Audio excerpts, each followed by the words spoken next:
الحمد لأهله والصلاة على أهلها اما بعد. یو ورور دا پوښتنه کړې ده چې که څوک د جماع یا د خپلې مېرمنې سره د کوروالي په وخت کې د خپلې مېرمنې تیان په خوله کې او ویز بیشي، د دې شرعي حکم څه دی؟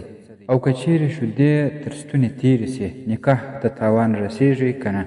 الجواب وبالله التوفیق. محترمه، دلته دوې مسلې دي.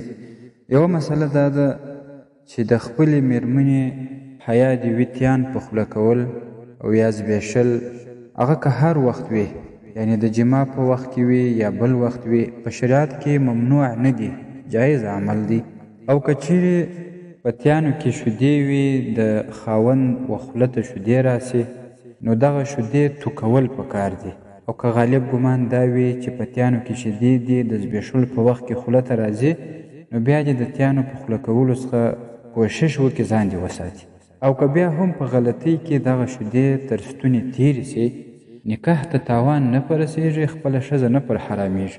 البته دغه شیدې تر ستوني تېرول په شریعت کې ناجایز دي. رد المحتار على الدر المختار، کتاب النکاح، جلد اول، صفحه 419، او الفتاوى الخانیه، جلد اول، صفحه 250.